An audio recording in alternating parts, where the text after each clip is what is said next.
Aujourd'hui, on va parler d'un sujet d'actualité et de santé publique, la reprise professionnelle et le maintien en emploi des malades coronariens. Pour cela, je suis avec Fabrice Locher. Bonjour Fabrice. Bonjour. Vous êtes directeur médical de la CMS. Oui. Alors, la reprise de l'emploi, elle est en fonction de quoi? De la pénibilité du travail, de la maladie? Eh bien, écoutez, la reprise professionnelle et le maintien d'emploi des malades coronariens, elle est en fonction des deux.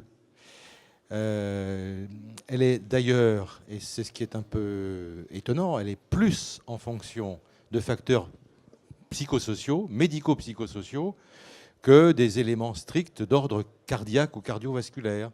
Et si vous êtes dans une petite entreprise, si vous êtes sur un emploi pénible, si vous avez un certain âge, pour ne pas dire un âge certain, il vous sera plus difficile de reprendre votre profession à l'identique après un événement cardiaque tel qu'un syndrome coronarien aigu, que si vous êtes évidemment dans une grosse société sur un emploi bien rémunéré à un niveau socio-économique élevé.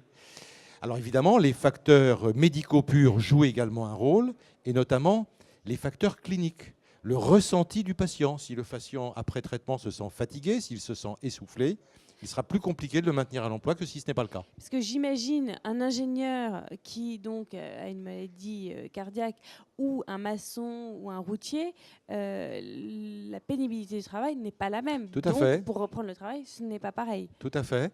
Alors sur un certain nombre, d'abord, il faut savoir que la probabilité de reprise et de maintien en emploi d'un salarié à niveau socio-économique élevé pose beaucoup moins de problèmes que lorsqu'il s'agit d'un salarié dans une petite entreprise.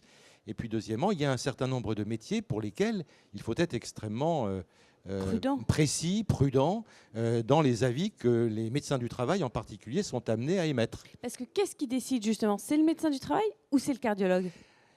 Le seul médecin qui existe dans le Code du travail, c'est le médecin du travail. Donc c'est lui, c'est lui qui décide. Mais il décide en fonction d'un certain nombre d'éléments qui doivent être portés à sa connaissance par le salarié en général. Ça signifie que les spécialistes d'organes, tels que les cardiologues, aussi le médecin traitant, doivent fournir au patient tous les éléments d'information qui vont lui être utiles lors de sa consultation avec le médecin du travail pour que ce dernier prenne sa décision de manière éclairée. Donc il y a un lien, et cette affaire de lien est essentielle.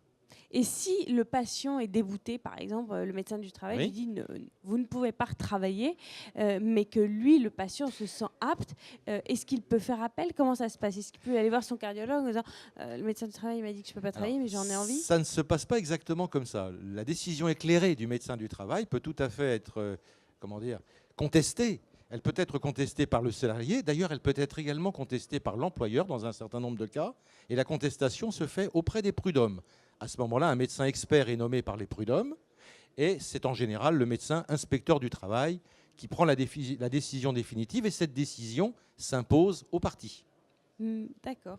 Merci Fabrice Locher de nous avoir éclairé justement sur la reprise professionnelle et le maintien en emploi des malades coronariens. Merci.